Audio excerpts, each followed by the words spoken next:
lovely sunrise. It's cold and crisp out, but that's November for you. Here's our exit down toward Chicago.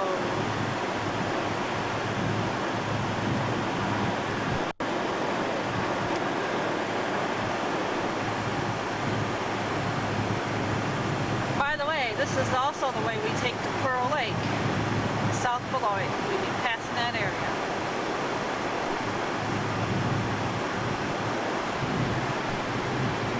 Beautiful.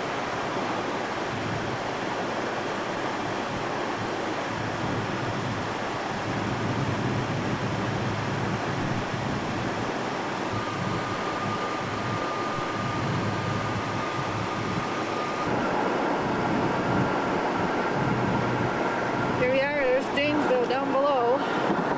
One of them's gone. Time to cool down.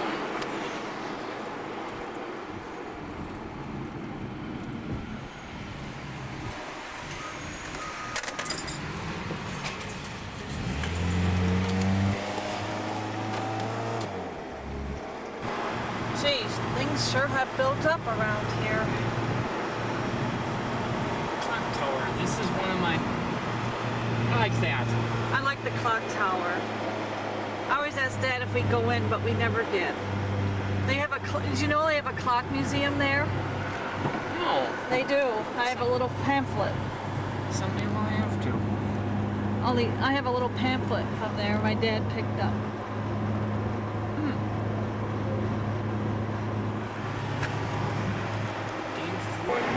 Not very occasionally, yeah. See, they always had neat vending machines up there with cool little things in it.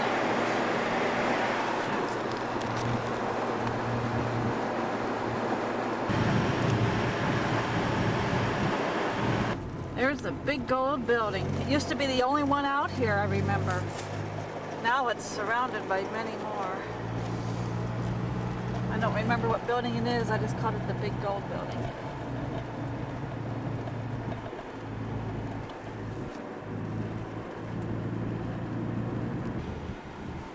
There's Coca-Cola.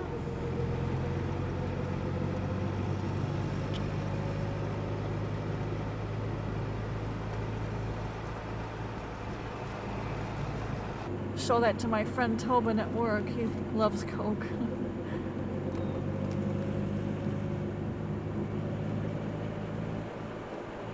Here we go. Here we are, Alsip. Rush hour, Friday afternoon.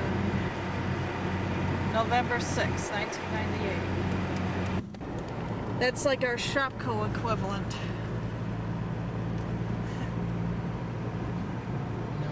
Castle? This is White Castle. They don't have these in Madison. I know. This is the They restaurant. actually have those, what do you mean, hamburger? Yeah, you can buy them frozen at the grocery store here in Madison, but that's the restaurant. It's a hard time deciding whether to bring you there or bring you to Shoop's, but I better bring you to Shoop's because that's a one-of-a-kind restaurant.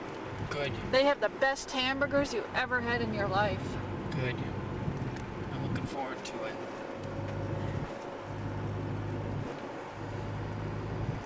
This is my honey's town. Close, yeah. Happiness is often the result of being too busy or something.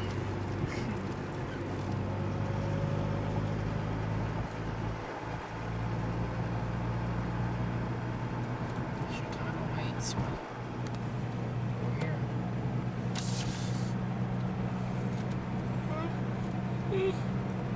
Where's Sitco? How much is the price here? See sign. Oh my gosh, it's so good to be home. Wait till I tell you taking the Park Forest proper.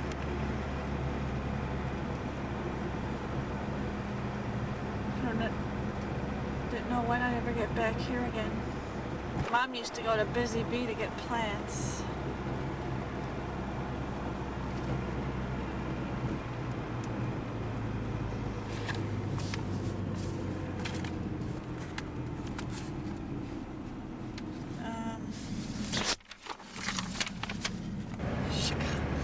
Oh, Here we are in Chicago Heights. Niños Pizza. Bosa Donuts. Lots of donut shops down here. Also, Jefferson Electrical. Gold Rush Jewelers. I'm looking for something familiar. Nintendo Trap. Sports Bar. Glenwood Printing. Glenwood Plaza. Venice Restaurant. Fulmer Road. I remember the name of that road. Oh, there's Prairie State College. Or I might have gone had I stayed in Illinois. But I'm glad we didn't. Right. I didn't really remember where it was though. Everything was so far away. Bloom Township, one of the township schools. Like Rich East, Rich South, Rich Central. This is another township. The gas. As long as it's near Buck, I don't care. There's St. James. There's where I was born. Keep going here. Yeah. Keep going straight. I was in that hospital in '79. I had. Didn't you say we should turn on Lincoln? Okay, here's St. James Hospital. We have to get onto Western Avenue. Okay, turn. This is Lincoln right here. It's on Oh. Western. St. James Hospital. Want me to turn here? Yeah. Yeah, I remember now. Yes, now I know where I am. Western. Klein's, we used to go get clothes there. Is this Western? It's coming up soon. Division? Not yet. I think it's this light up here. You said we're turning left, so. I think this is Western up here. I think. Or is it? 99, another Sitco. Gosh, there's so much here now. Oh, maybe it's the next one. The next one I think is Western. Then we'd be making a left. Going right into Park Forest.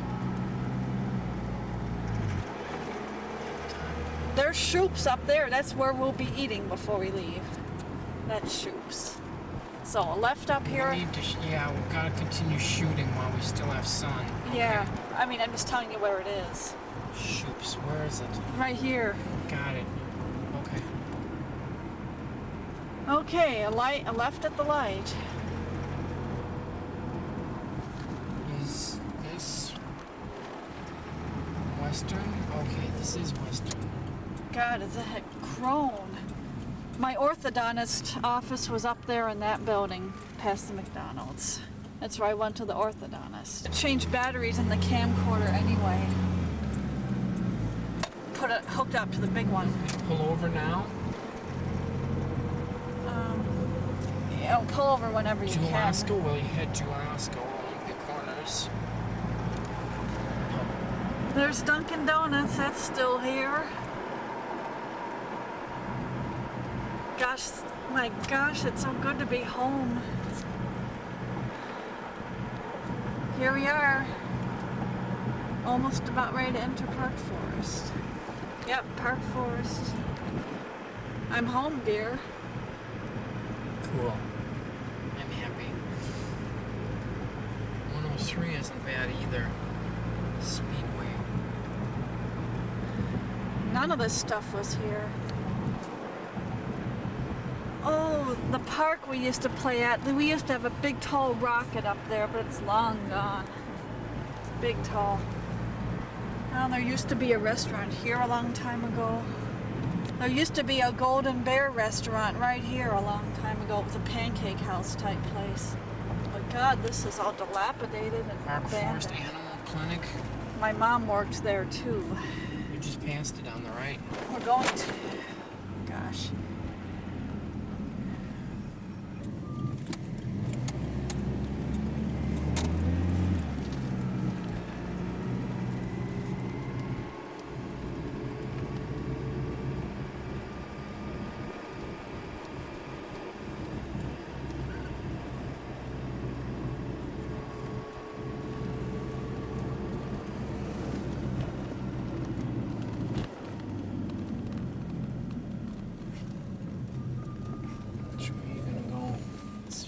in.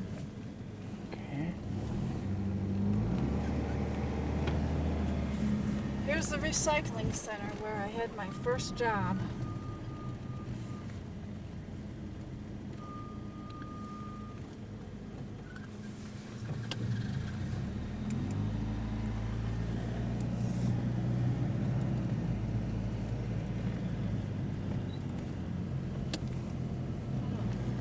I don't know if it's open.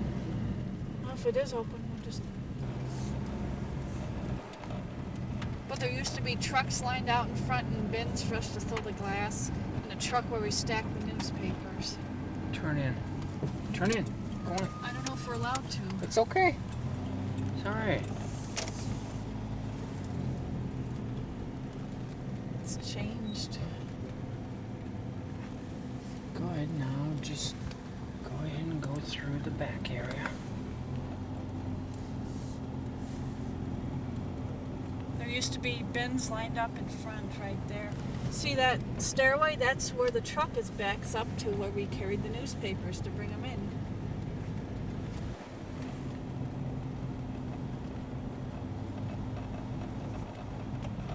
Okay, now. Go out. Okay, now we're going to 185.4. Say it again. We're on Forest Boulevard right now. The street of my old home. One of them. Juniper Towers nursing home to the right.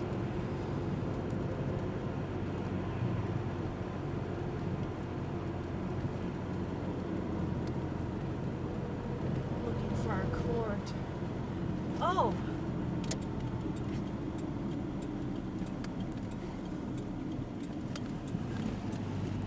My gosh, has it changed? None of this was here 5 years ago. It's so open now.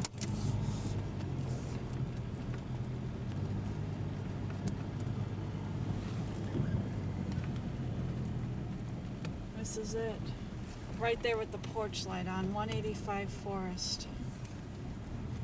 This one right here? Mm-hmm.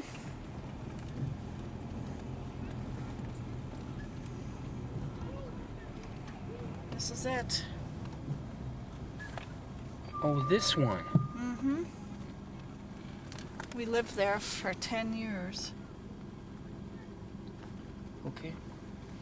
There's my parents' bedroom was up there. There was the living room. Where? The one upstairs. That was my parents' bedroom up there. Down below it was the dining room. Okay. See right across the street right there? That's where my good friend Kim Stratman lived. She was the first friend I met when we moved here back in 1974. Cool. That's good. That tree has sure grown. I remember when it wasn't all that big.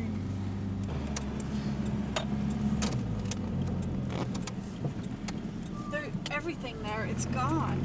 It's completely gone. There used to be a Sears down there. Down where? You can't, we'll go back. There's the theater. I can't believe this. It's unrecognizable.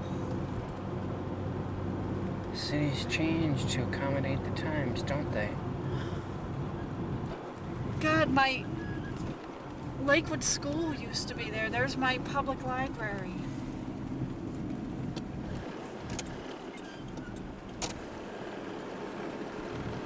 That's where I went to the library.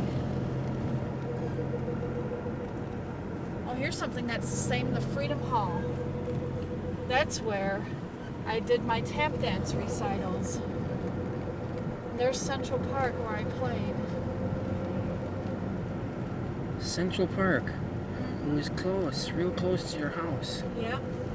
And there's where people played tennis. Cool.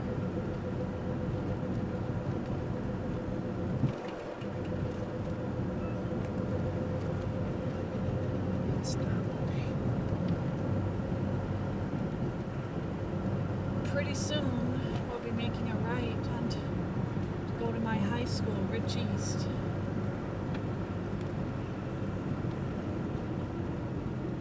See that up ahead, that school up ahead?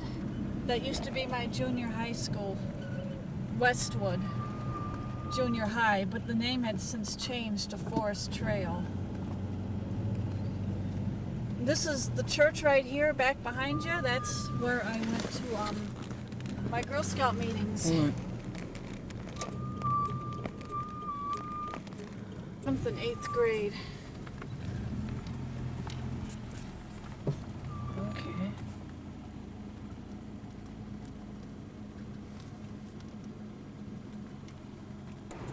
Uh-huh, this is it. Rich East.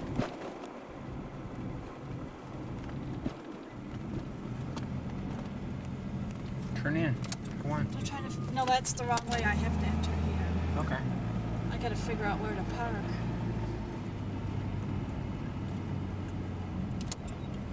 It's changed too.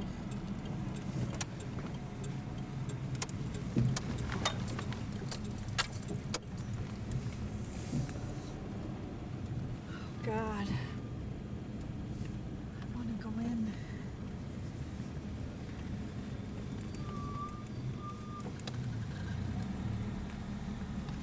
Park. I don't know where to park. Over there. Visitor. Visitor parking only. That's what we are.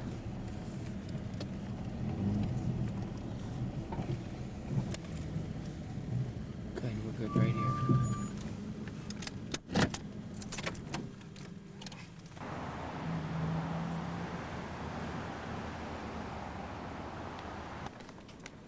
Camera shooting.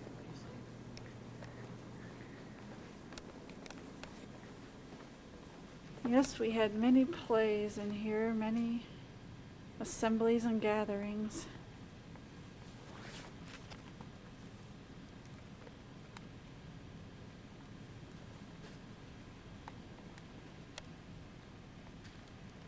Football field and track. This is the door to go outside the gym. The weight room was back in there somewhere. That was my first experience with weights. All right. You did a little wrestling yourself, you said. Yes, I did.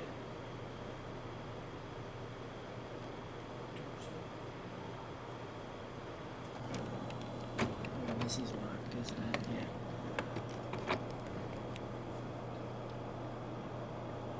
Rocket Power. My graduation ceremonies were held in this very gym.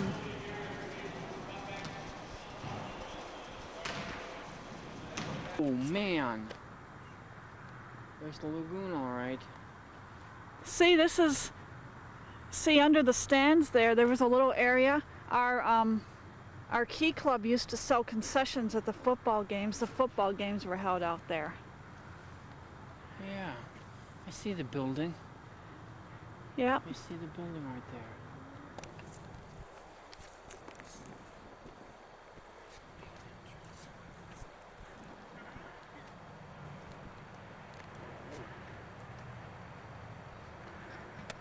God, some of my rooms were there.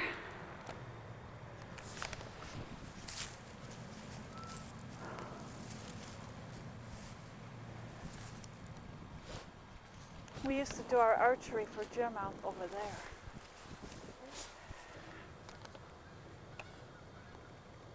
Yep, ducks on the lagoon. Is there any way for us to cut through the school so we can get to our car? Back in Park Forest, here's the bridge by the Aqua Center. I don't know what that noise is. It sounds like it might be a train, but it's very loud. I don't know for sure. What kind of bird is that? Here's Juniper Towers right there. It's early in the morning. The Aqua Center. Stone Bridge, which my brother and I used to cross all the time too. Did you ever get wet? Only on purpose.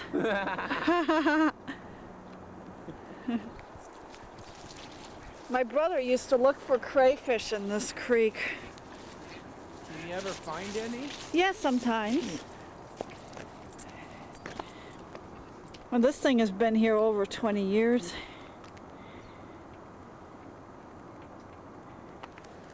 Here's the back side of the Aqua Center.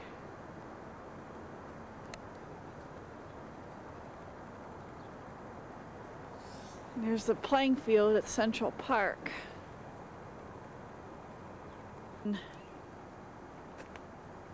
Well, now they got a water slide back here in this area. Looks kind of nice. Here it is, the good old badge pool where we swam across. This is, you know, not just the badge pool, but it wasn't really called that. It was like the, you know, this is where the teenagers hung out. See over there where the diving board was? This is where we used to play tricks on the lifeguard. We used to, you know, jump off the board like normal, but we'd stay under as long as we could. I'd played that game many a time. They even kicked me out of the pool once. Why? I scared them. I was probably under over a minute. Oh. Yep, I was playing mischievous water games way back then. Hi, Doc. Oh, hello. Did you get them? Yeah. This battery's going down fast. It must be the cold. Here's the back side of the Aqua Center. These houses weren't there 15 years ago. This is where Lakewood School used to be, where I went for 4th, 5th, and 6th grade. Elementary. Uh-huh. Not there anymore. Part of your elementary. Yeah, the older part of it. Was this the one that burned down? No. We'll be getting...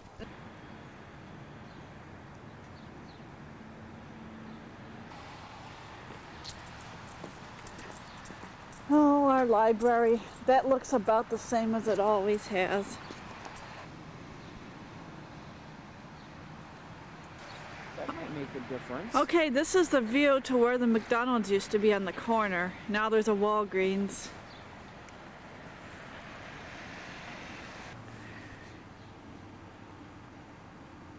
We zoom in on its hours too.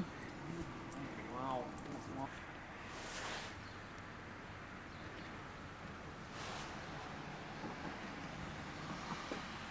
Hey, honey. What do you want me to focus on? Come on over here, you know, make sure you get the sign. You know, just get that, mainly that area there. That's where the children's room is.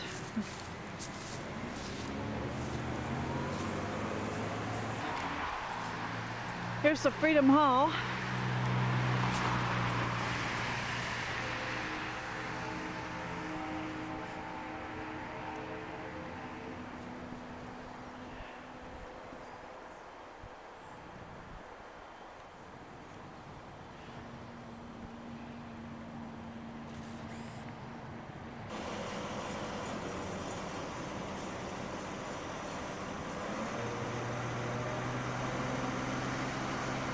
Are big around here. Wow. Popular tree in Illinois. Of course, the willow tree in my backyard is just as big. These trees were there when I was a kid, so you can imagine how old they are. Taking a dog walk. Well, here we are. You used to exit the locker rooms right over here. Spent many, many years here.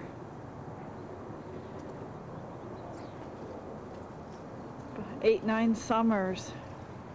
There's a view of the plaza.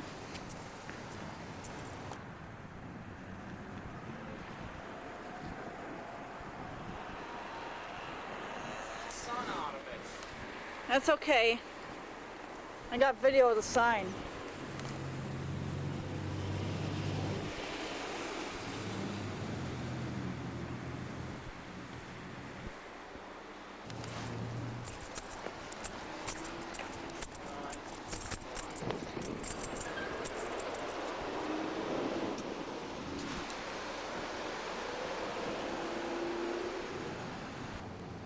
Here's the St. Irenaeus school where I had my religious education on once a week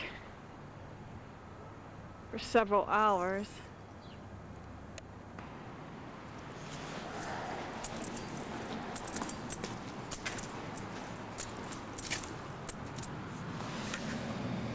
Well, here's inside where I had my classes.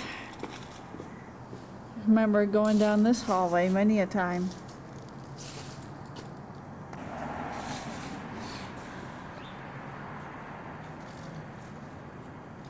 It works, doesn't it? Yeah.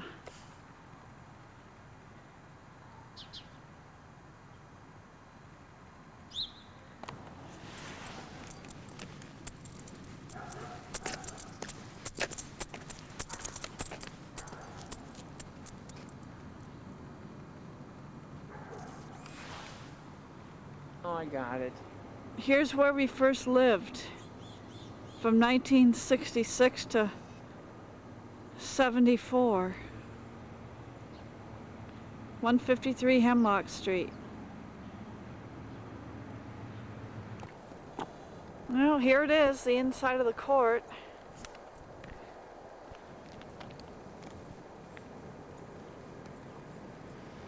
It's Western Avenue.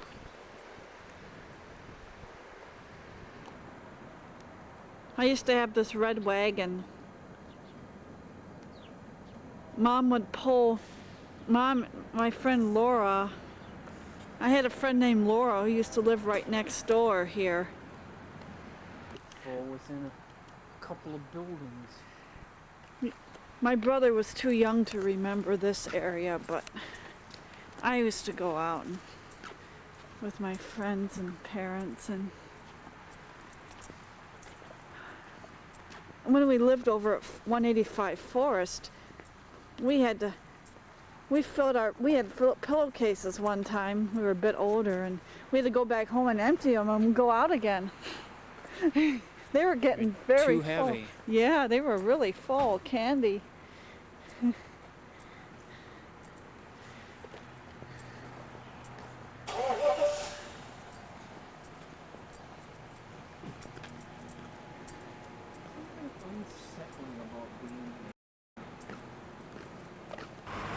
Here we are at the back side.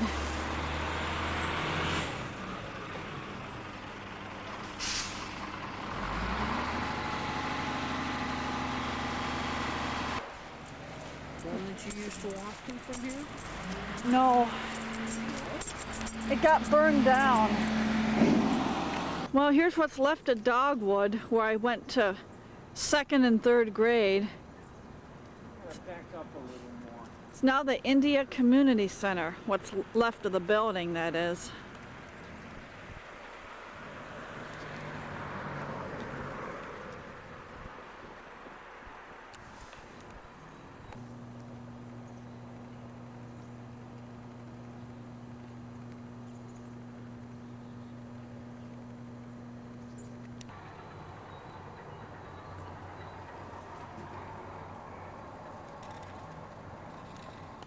Oh, this is where the main building of my school, where it used to be.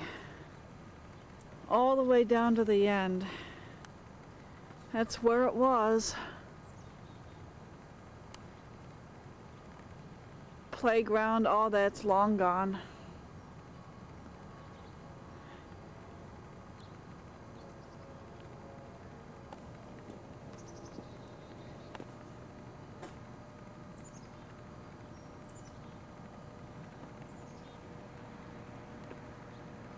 Where is that? Here, right over here is the hill where we used to slide down after school. We'd either slide on the back of our coats or on our lunch boxes. They were made out of metal back then. I remember using my lunch box as a sled many times, and Mom would get mad because I was ruining it. I was too heavy for it. There it is, there's the hill. We thought it was really big back then.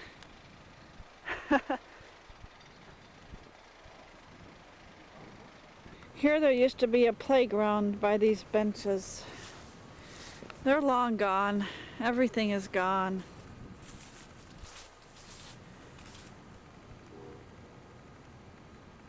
Here it is, 185 Forest Boulevard. This is where we lived from 1974 to 84. Oh, so this is where you used to walk to your high school from. Well, here's where Kim Stratman used to live, one of my oldest friends. See that apartment right next to it, 211? I used to take care of their cat whenever they left. They were a young couple, probably in their 20s, which seems old back then. Yeah. And whenever they went away for a weekend or something, I think they were gone for a whole week once on vacation, and I took care of their cat. And there's Mrs. Turner's house. I used to climb on that tree right there. It was smaller then than it is now, but it was still pretty big. There's where the McNarys used to live, right next door to us. And Sandy used to live right next door to them. We didn't like her much. And there's where Sally and John Jar used to live. They came to our wedding. This was their apartment back then. There's where Carol and Karen Jonas used to live, the apartment at the end. It was about 11 or 12. I had a friend named Lonnie. She lived right here. Now here's the tree I used to climb.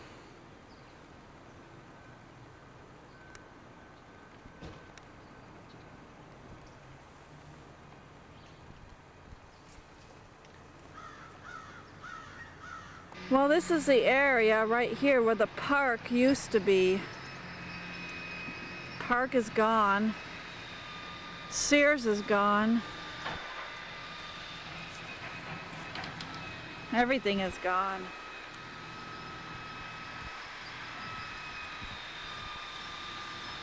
We're putting up something else there now, though.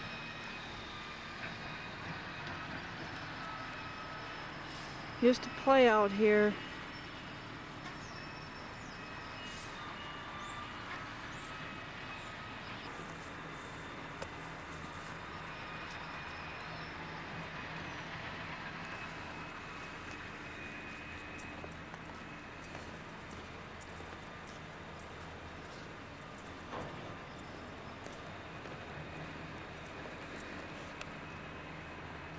Here's the sidewalk where I used to go down all the time.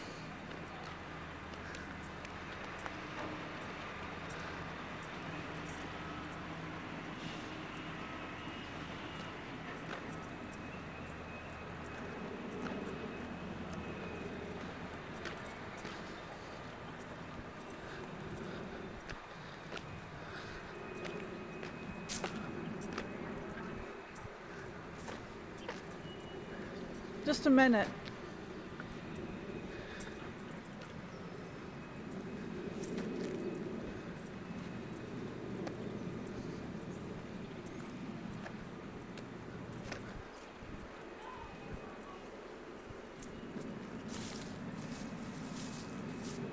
My dentist used to live right there. Right in that apartment. I used to play with his daughter. And I had a friend of someone who lived there too. Yep, this was where I grew up. Right over, I remember when these trees were little. They're big now. They'd have pink blossoms in the spring. And see, over here was where we built an igloo. In the winter time, we tried to build an igloo, but we couldn't figure out how to close the top of it. Here's our backyard.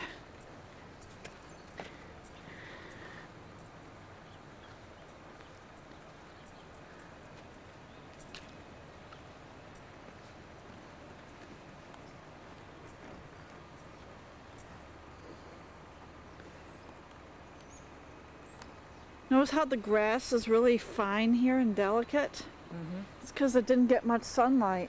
back here. It's on the north side of the building. No wonder. There's the overpass. This used to be 2 lanes each way. Now it's 3. And this is where the I train went over, heading to Chicago.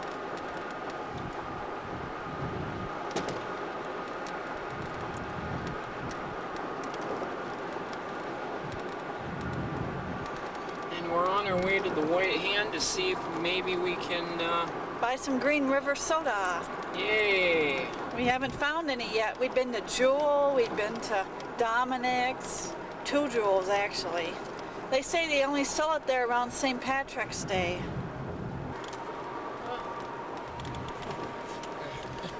They kindly left a little motel. There it is. Whirlpool Suites. How come we didn't get one of those? So we couldn't afford it.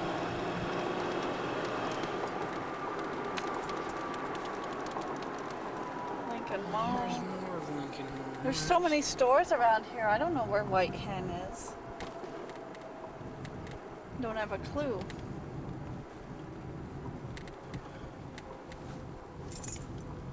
Maybe, I don't know. You better go ahead and pull in.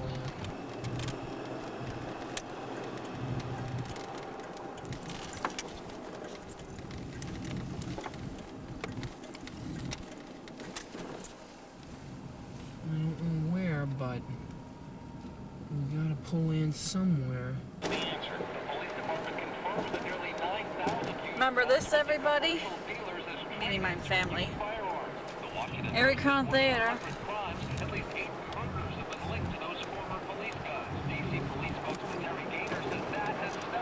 Here's the skyline, smog and all.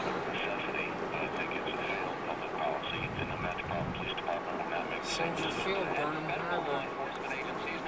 They say this is where we need to park. There's the planetarium over there.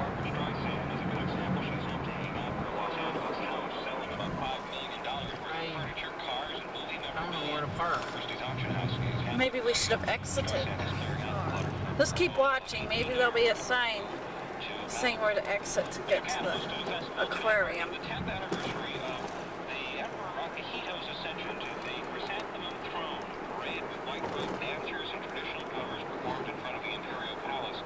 Shedd Aquarium. Okay, coming up is the aquarium. Where? That orange sign, that brown sign. I'm just watching for an exit. Museum campus. That's what they call the whole area. All the museums.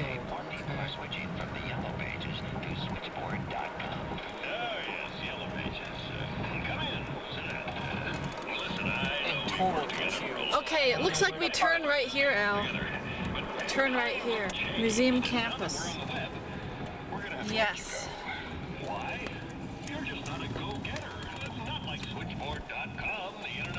The aquarium is down close by the water, so just keep going. This is the Museum of Science and Industry, I think. And it's free. You're strictly a one-town book, and we can never find you. Look at these directory assistance charges. Planetarium in the background.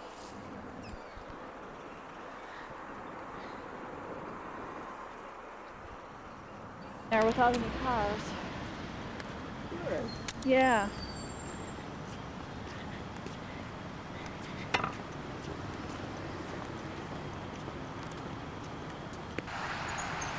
you sure that's the Sears Tower? That's it. You're sure?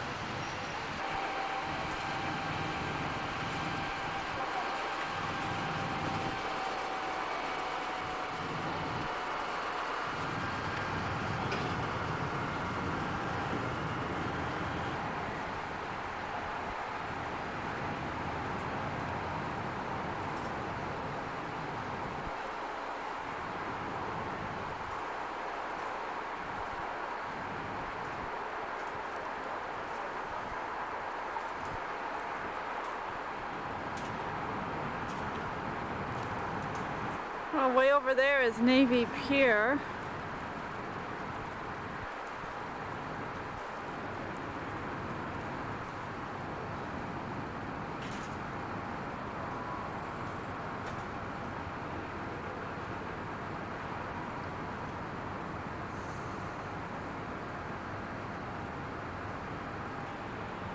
large ship.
Looking in the water though, it gets me dizzy. Does it? Yeah. I don't like being Get two signs at once. Itty bitty shark.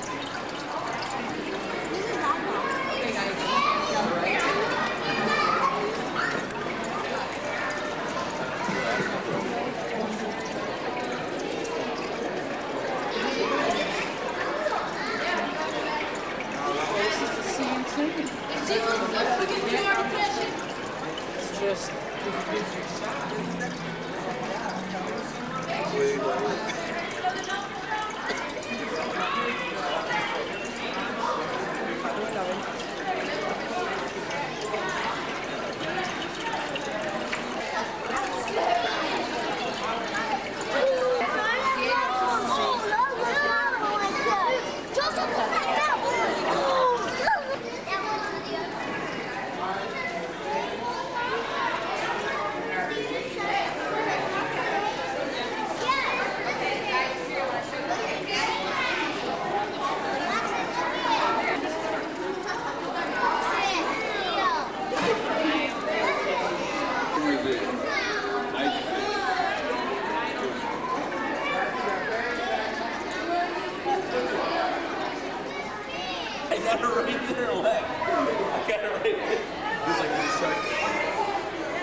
Zoom right in on it though.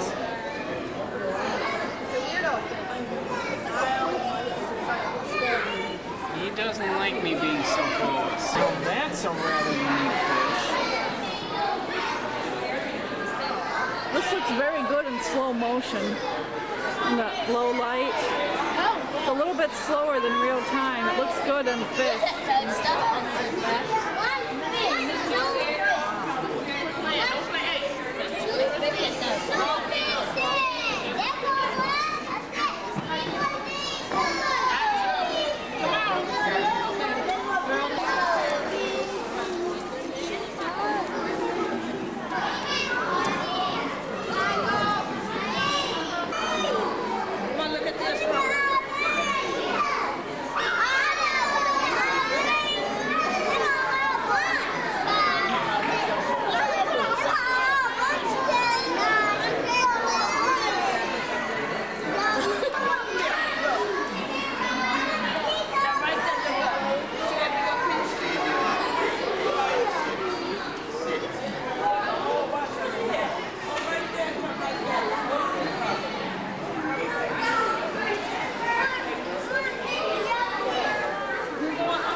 Oh, listen to this. Only found here. Only in Australia.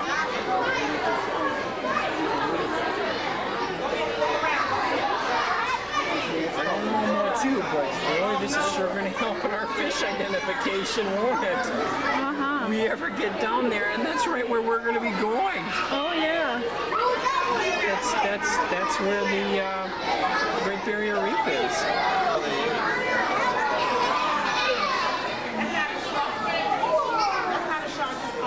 These guys are pretty funny. No, a paddlefish.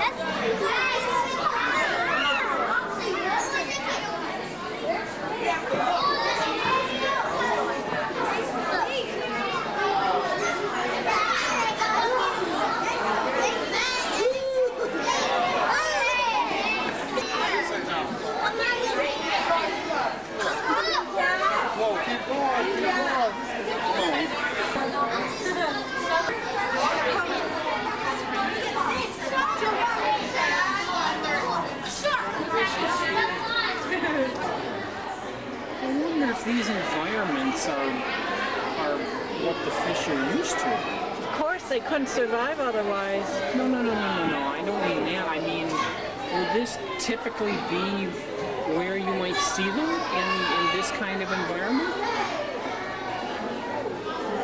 I suppose.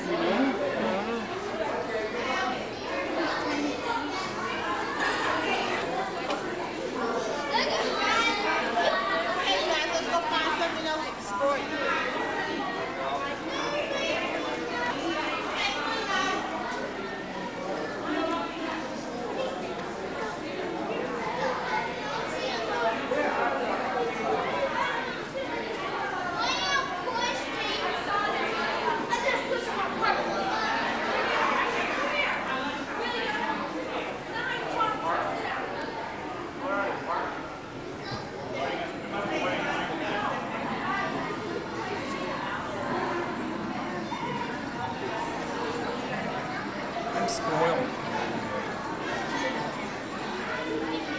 I'm spoiled.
The shark? Yeah. What was that one? African the lungfish. Yes, that's the one.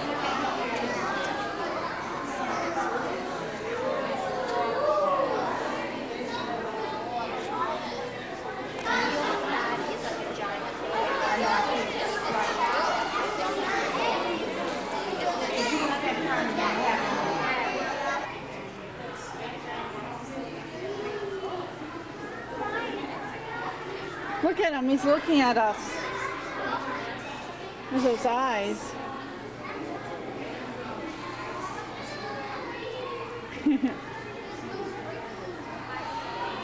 What's that below his eye? Is that his gill? Looks like it. That's certainly a strange looking gill. And what's this? It's another catfish stuck to the side of the glass.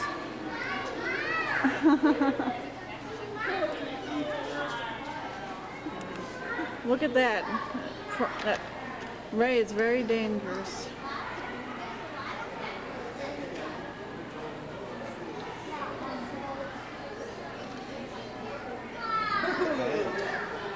That's cool. Look at that stuff. Ooh, look, there's another one. Sticking into the glass.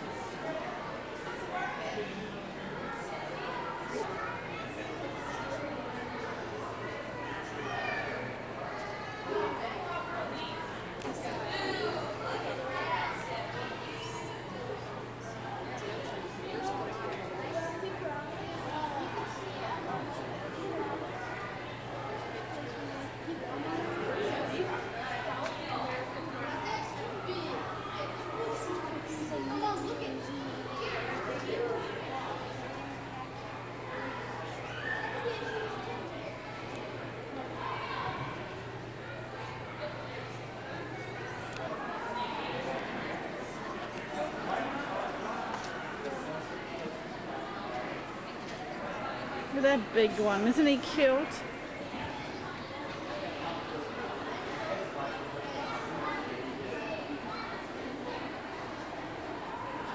What a cute fish face.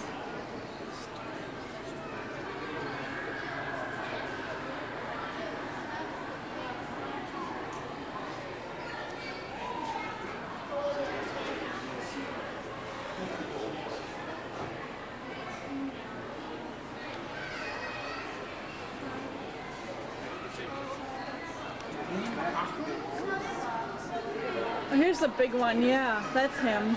That's the green pucker? Yeah. Oh, there's the catfish. Soft fin catfish. The Paco is really cute. Wow. He's big enough to hug. This is a big case.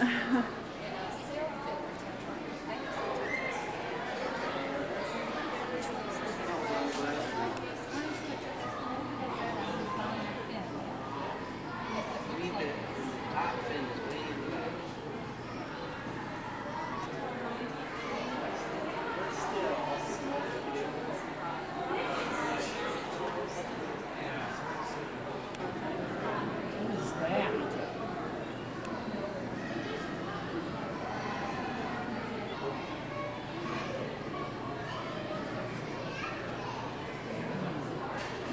Hi there.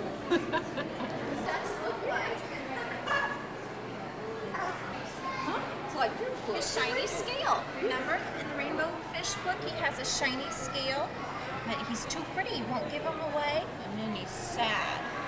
So then the octopus says, "Give away your shiny scales. You won't be as beautiful, but you will have friends." So the Rainbow Fish gives away his shiny scales one by one until there's only one left.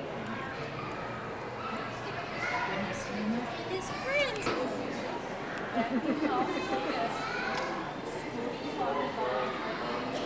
The woman ray.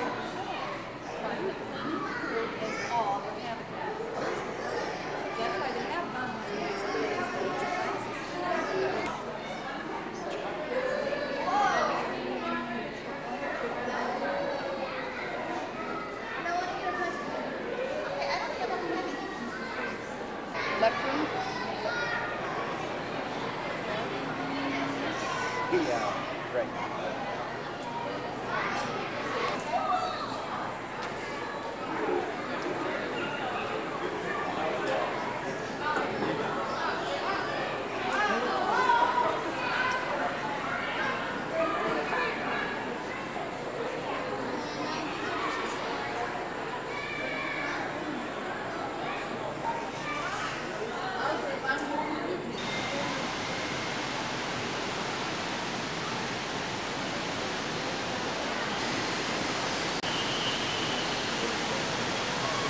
Dolphin. Right. Thank you.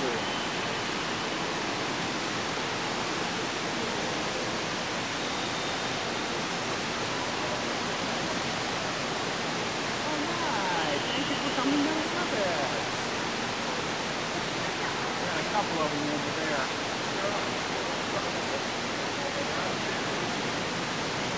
Something's down there. Look. Look at him. He's swimming on his back.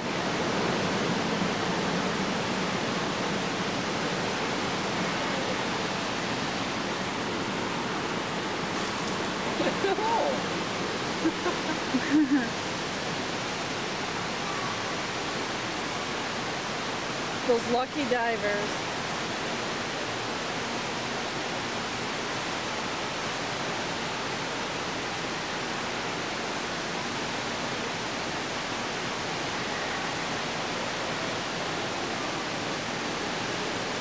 I think we can get an underwater view, Al. I'm not sure we Right there. So you come swim right over there. I went the other way.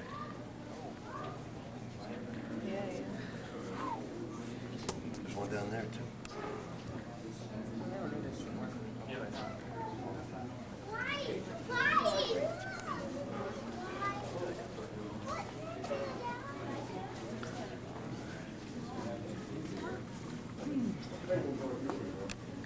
I see tiny library down there. Library. No.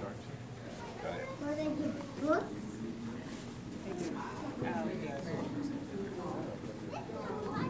Dad, what do you want to do?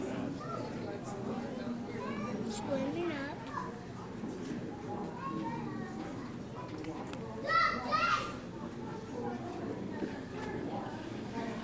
This water looks nice and deep, too. Probably over 20 feet.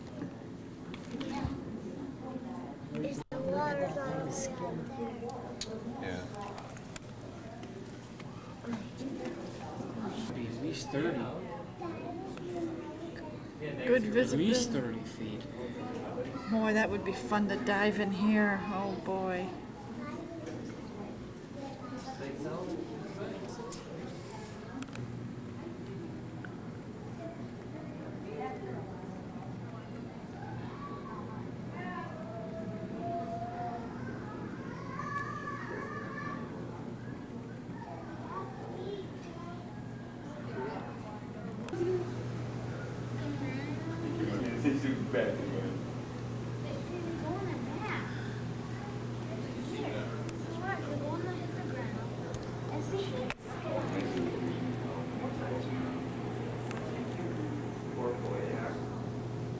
Already got bit by a dolphin before. Here comes, here comes.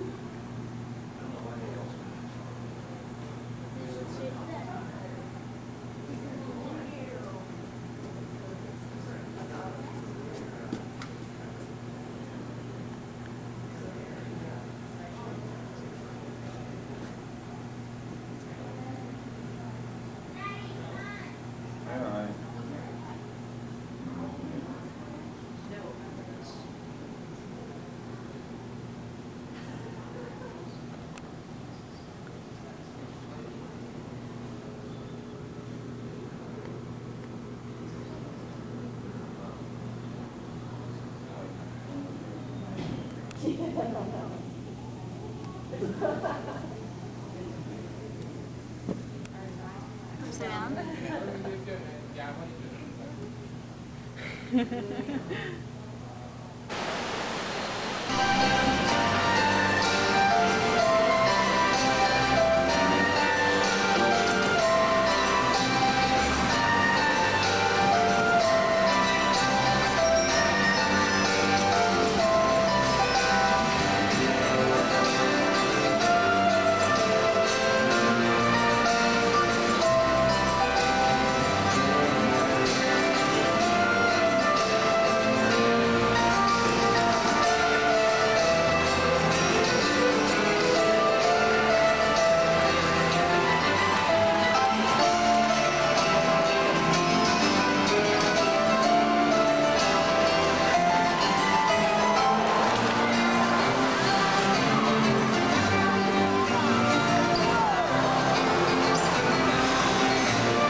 Aquarium. My name is Morris. I'm an animal care specialist, and you've just met our Pacific white-sided dolphins. This area in front of you is the Rice Foundation habitat. And if you watch from the underwater viewing gallery, you can see how large this habitat is. It's 31 feet deep, about 185 feet across, and it contains over 2 million gallons of filtered salt water. And this is just one of 4 habitats that our animals share. Now today we'd like to introduce you not only to the animals, but also to the environment where they live. As you walk through the ocean area, have you noticed the tall Sitka spruce trees, or the rugged mountains that surround you? If you stop and listen, you can hear crickets and birds and other animals in the forest. These are all here as parts of our recreation of a Pacific Northwest coastline, which is one of several areas where Pacific white-sided dolphins can be found. Our presentation today is about making connections. Connections to the animals, to their environment, but most importantly to the fact that each of us plays a very vital role in maintaining the very delicate balance of nature. So to help make that connection, I'd like you all to imagine that you're not at the aquarium. Try to picture yourself in the Pacific Northwest. Maybe you're walking along a coastal trail, or perhaps you're on a whale-watching boat, looking out over the railing, hoping to catch sight of these animals in their natural environment. Try to imagine some of the things you might see these animals doing. Now, dolphins are very elusive creatures. They spend much of their life below the surface of the water. Long ago, sailors thought they were fish, but now we know they're air-breathing mammals like we are. They need to come to the surface to breathe. And it's when they do that you're able to see them leap and spin and play. Maybe ride the bow wave of the boat you're on.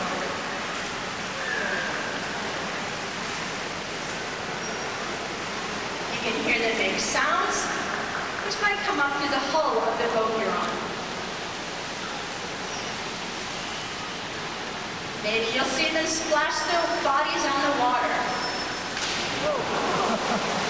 Now, people often ask us, how did we train the animals to jump out of the water like this? The answer is quite simple. We didn't have to. These are instinctive behaviors. The animals do all of these things on their own. We simply teach them to do it on a hand signal, so we can show it to you during the presentation. But that doesn't mean we don't train at the aquarium, because we do. And we train for a variety of reasons. We train for fun, we train for mental stimulation, and we train for physical exercise. And to help us learn a little bit more about our training program, we have a guest with us on the island to your left. Well, good afternoon. What is your name? Hi, Sarah. My name's Mars. Are you ready to make a dolphin connection? Good job. Great. Okay, we're going to have you step right up to the edge here. Don't worry, I'll hang on to you. Today we're going to be working with one of our female dolphins. Her name is Sarah. When I say now, I want you to hold your hand above Sarah's head and we'll see what she does. Ready? 1, 2, 3, now. Good job, Sarah. Meet Sarah. Okay, Sarah, when we start training our animals, one of the first things we want to do is gain their trust. And one of the ways we do that is by feeding them fish. So Chris is going to hand you a couple of pieces of fish. And when Sarah opens her mouth, I want you to drop those in there one at a time. Ready? 1, 2, 3, now. Another one. Good shot. Okay, now smell your hands. Yeah, pretty fishy, huh? Don't worry, that'll wash out in about a week. Your friends will get used to it, ours too. Okay, now we've gained the dolphin's trust. The next thing we want to do is teach them hand signals. Do you remember that hand signal Melissa showed you? Great. Okay, when I say now, I want you to show Sarah that hand signal. Okay? 1, 2, 3, now. Good job, Sarah. Looks like you're well on your way to becoming a good dolphin trainer. Okay, now the dolphins understand hand signals. You know, Sarah, one of the most important reasons we train our dolphins is so we can take better care of them. Now, for instance, if we go to the doctor, where does the doctor take blood? Yeah, usually from our arms or our fingertips.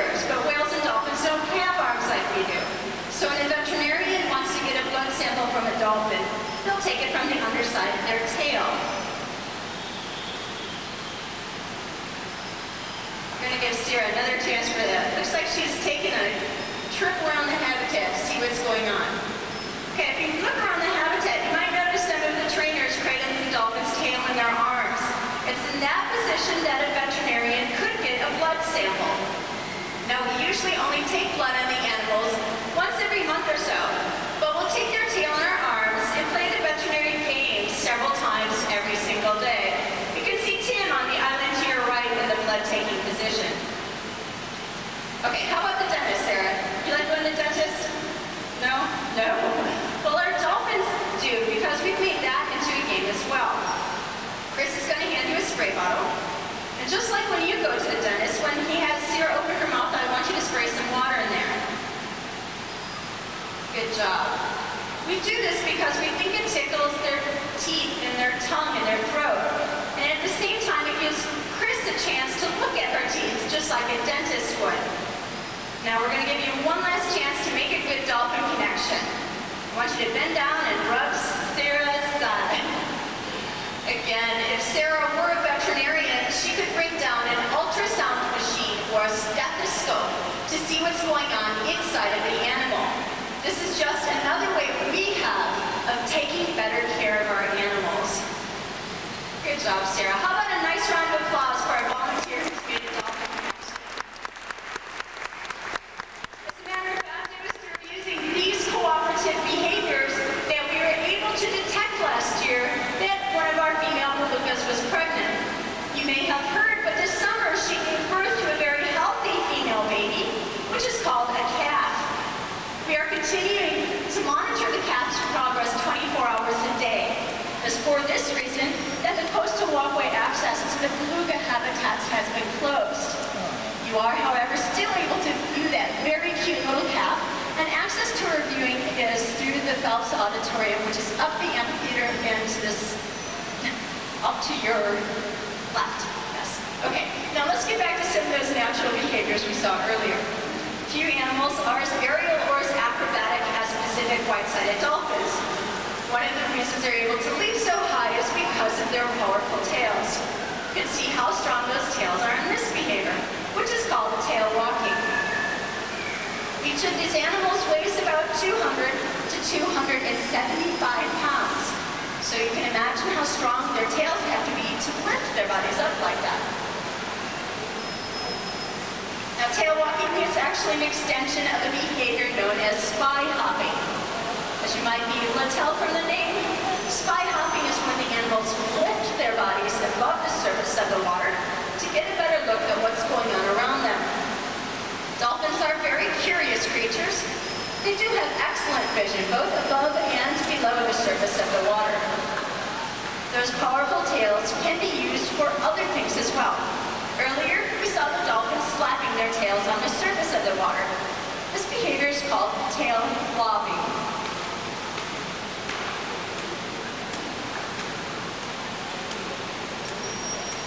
Scientists think dolphins may lob their tails as a way to corral fish together when they're out hunting.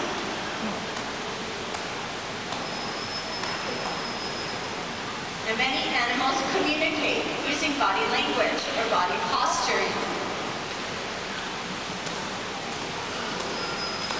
We think tail lobbing may be a way for them to mark a territory, send a warning signal, or just communicate to other animals in the area. These slaps may not sound very loud to us, but keep in mind, sound does travel much better underwater than it does in the air.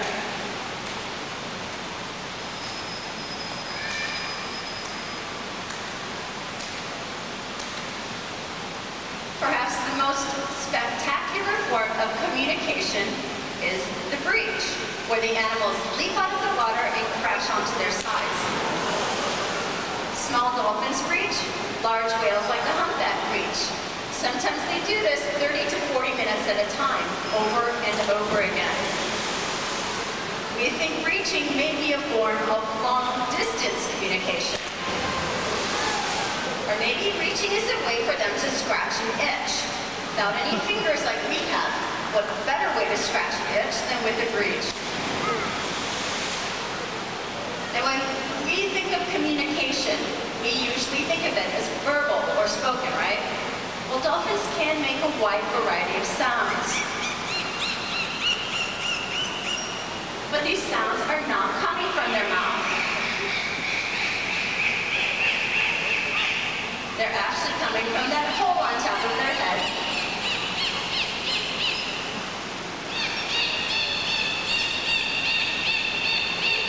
And that hole is called a blowhole. Now, Pacific white-sided dolphins have been known to leap as high as 25 to 30 feet in the air. This behavior is called porpoising. As the dolphins porpoise, I'd like you to notice where that blowhole is on their head.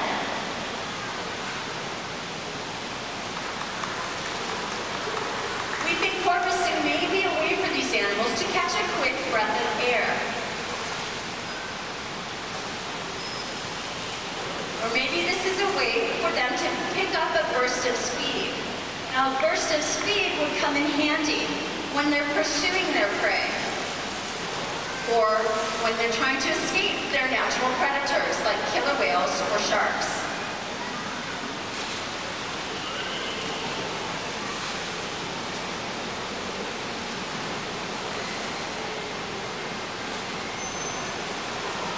As they jump, notice their coloration. They're dark on their backs and light on their underbellies. This is thought to be a form of protective camouflage, and it's called counter-shading. Now, we've shared a bit of information with you today, and our hope is that we can take what we've learned from these animals and use it to help protect them in their natural environment. So often we hear people say, trees.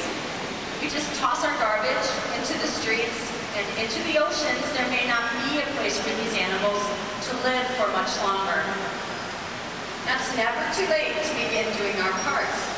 If we can participate in our local recycling programs, if we conserve our natural resources, if we just take the time to become better educated consumers, we can help ensure that there'll be a place for these animals to jump and play and thrive in for centuries to come. Now, perhaps the best inspiration for caring about the environment comes from simply watching these animals in action. So right now, I'm going to turn off my microphone and invite you all to just sit back and enjoy the beauty and grace of the Pacific white-sided dolphin.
Yeah. Looking in the pool here towards the left, you'll see a gate that's closed and other whales looking in. Over there we have 2 males and another female. I can't see from here which one it is. But we do have 3 other whales, 7 altogether. So lots of whales swimming around, 4 different pools that they share with the dolphins. What's the person doing in the pool? There is a diver in the pool now. It's a checkout dive. Just making sure that everything's safe and clean in there for the whales. We do that several times a day. Yes? How long can the baby hold its breath? We don't even know. We have seen the baby hold her breath at least 6 minutes, but we don't know what she's capable of. There's not a lot of information on beluga whales, and scientists and researchers are still learning a lot. Yes? What are the males' names? Oh, all of our whales here are named after the Inuit language, and so they all mean something specific. Our males are named Enoch, which means old man, and Naluar, which means, I believe, whitened skin. And the baby doesn't have a name quite yet. Was on the 10th, so you can't send any more entries in, but now we have an office full of essays that we have to read, and so hopefully in the next few weeks we'll be picking out a good name. My name's April. If you have any questions, let me know.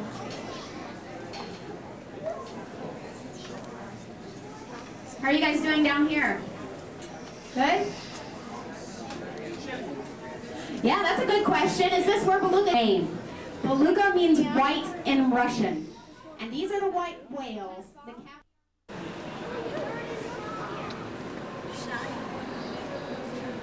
Well, it's not a swim enemy. This one is. There's a fish up there. Fish.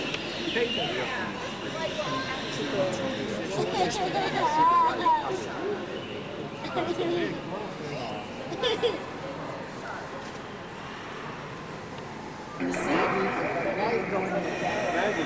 good afternoon, everyone. And welcome to the Shedd Aquarium. Surface supplied air too. My name is Rick Nelson, and for the next few minutes, I'd like to invite you to take an underwater journey with me as we explore the Caribbean coral reef. Now, during our time together, we'll encounter many amazing animals who live here, ranging from the tiny butterfly fish to the enormous nurse sharks. Now, imagine for a moment that the world around you has disappeared, and that you are instead in a whiteless aquatic environment.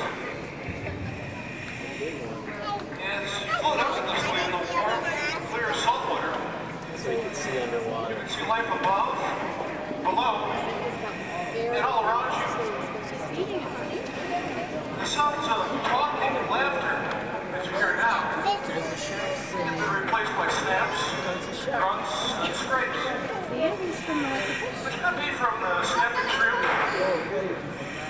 fish feeding on the reef, or other animals nearby. He's trapped. Of course, the sound that you notice most is the sound of your own breathing, which sounds something like this. Although keep in mind that the sounds of my breathing are being amplified by a microphone. Entering this beautiful underwater world, you can begin to see how we are all visitors to this undersea kingdom. Now, look at our exhibit. There's fish going in the bathroom. What is it that you notice about the animals? How are they interacting with each other? With me? What is it that you notice about the coral? And if you were in here with me, what is the first thing that you would want to explore? And your questions are very important to See how the hose is snagged. See how the hose looks snagged a little bit. But we also have another resource that you folks can take advantage of. And that's our Caribbean Reef Discovery Card, which is off the rotunda. And at the Caribbean Reef Discovery Card, they have some examples of coral and some of the animals that you may see around. I would certainly encourage you to stop by and say hello to the folks out there. Now, let me start by telling you that our reef is a replica of a typical Caribbean reef. 5 times a day, divers like myself enter the exhibit to observe and feed the animals, as well as clean the exhibit itself. And many people wonder what it's like to be in here with the hawksbill turtle and the other animals. And somebody would think that it might be a little scary to be in here. Not me. In fact, I'm not afraid. The seemingly aggressive bear sharks are fertile at the bottom of the exhibit and are actually quite docile. A far more aggressive fish is the tiny 3-inch long damselfish, who will viciously defend its territory against all intruders, including me or any other diver. Now, entering this exhibit, Pictures out when it comes around. you begin to see that you're all part of the underwater universe. Yes. Thank you.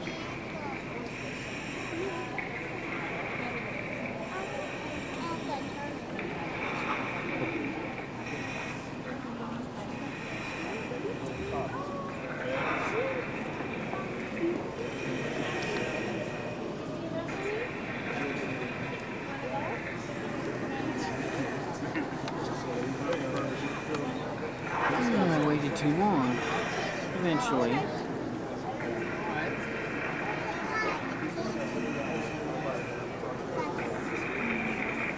Now, as you're looking at our reef today, you observe the animals. Ask yourself questions about what they're doing. By watching animals, we can learn about their lifestyles and their roles on the reef. But as you look at our exhibit today, let me ask you a question. Which animal is the most abundant or takes up the most space? See that one across the way there? Way across. The answer might just surprise you. Yeah, I like that big, isn't it? All around me are structures that may look like plants or rocks, but they're actually models of living coral. And if you look closely, you might see tiny openings, which would house the coral animals, which look like upside-down jellyfish. Now, coral animals survive on a diet of plankton and sunlight. And over hundreds of years, the coral animals, or polyps as they're called, build limestone skeletons around themselves, which they leave behind as a foundation when they die. This reef foundation can support hundreds of plants and animals living together in the thriving community.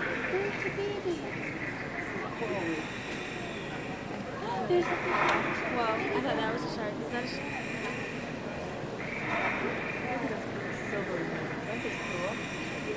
There was just one that was exactly. Now, as you watch the animals swimming around our reef today, and you're observing their behavior, you can begin to see how some of them interact with each other. For example, if you look along the top of the tank, you'll see a large silverfish known as a tarpon. Now, tarpon are powerful, fast swimming fish and are a well-known sport fish off the coast of Florida and throughout the Caribbean, because they put up a spectacular fight when hooked on a fisherman's line. And tarpon will occasionally come into coral reefs looking for food or for shelter during a storm. They feed on small schooling fish, coming up underneath them and swallowing the pole with their large upturned mouth. And tarpon are rather unique parrotfish in several ways. You see, in addition to their gills, they have a primitive lung, which allows them to take a breath of air from the surface, just as you or I would. This comes in handy for the tarpon if he finds himself in water which may be of poor quality or lacking enough oxygen. And the tarpon is very adaptable to his environment. They live in both saltwater and freshwater. And even parts of the country where saltwater meets freshwater is referred to as brackish water. Now, let's move on to another one of our reef residents here. If you look at the parrotfish, you'll notice that he has rather large teeth. Now, if you're not quite sure what a parrotfish looks like, if you look at the overhead sides, the illuminated sides directly overhead, you get a real good idea what each of the animals in the exhibit looks like. Now, a parrotfish actually uses his large teeth to try and get the algae which is growing on the coral. In order to do so, it must first grind up the root. The coral leaves the fish's body as sand, and the parrotfish has its meal. And if you look at some of the pieces of coral along the front part of our exhibit, you might see coral that looks like it's had bite marks taken out of it. That's exactly what's happened. It's an example of a parrotfish which is been here before.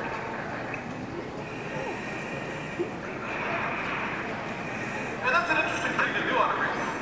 Look for evidence of animals that are here,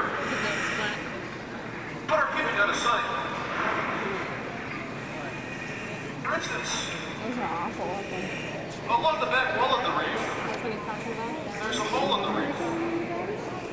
And I guess it might be a favorite hiding place for a moray eel. Now, on the reef, a moray eel is an efficient nighttime hunter, using a strong sense of smell to search for animals like the parrotfish that we talked about earlier. Now, all of these animals are important to the health of the reef, and each has their own role in the community. No, it blows up with First glance, there's you might miss spikes many of that them. leave on them. It cuts, it sucks in water and it On a cuts closer itself look, out. It's just for them. you see animals Or such it's as eliminating it. Because if it swallows it, then it puffs up and then it gets in the thing's neck and then it tries to cough it out and it won't work. Because the spikes are stuck in its throat. Now, if you look at our exhibit today, I'm going to ask you to refocus your attention on the reef itself. Some parts of the reef will lead you to wonder about what happened in that area. Some of these questions have easy answers, while some require more thought, and some can lead to a whole new series of questions. Scientists are discovering answers every day, and even finding many answers for the same question. For instance, broken coral could be found a boat in the reef, or from a large animal which got killed, or from a violent storm. Will it regrow? Hopefully. The coral can actually use this as an opportunity for new growth. It can expand its range. The damage is not too widespread. Wow. That's the D8 fish. Human activities on land can affect coral reefs too.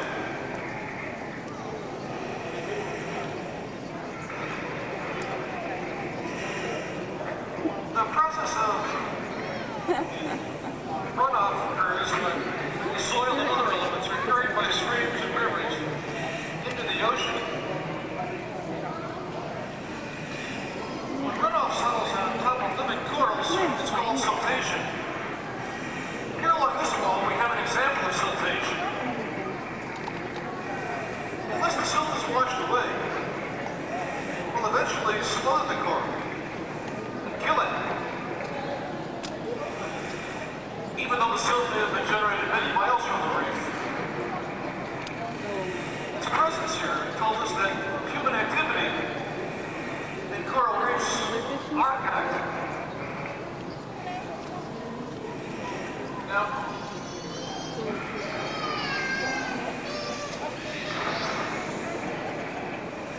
from a mooring buoy to a tarpon to a shark, all are important components of the reef community. And everything that I have talked about today has a common thread or theme. And that's that we are all connected. The Shedd Aquarium has partnered with universities, conservation organizations, and many communities worldwide to work together towards conservation. And as a guest of the aquarium today, you are helping simply by learning more about the reefs. And you can find out more information about reefs on the internet and your local library, or by talking to people here at the shed.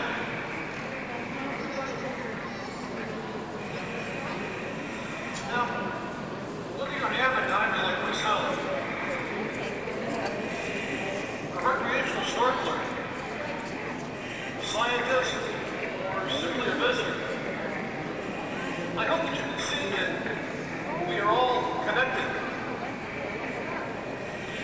And someday, take advantage of an opportunity to explore a coral reef for yourself.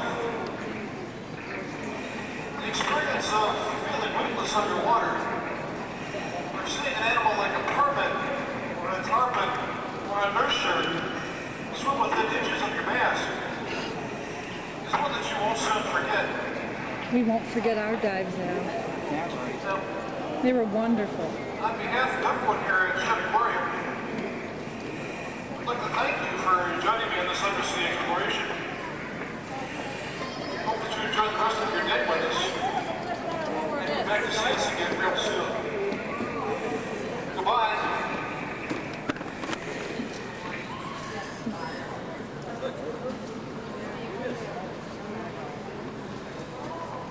Done.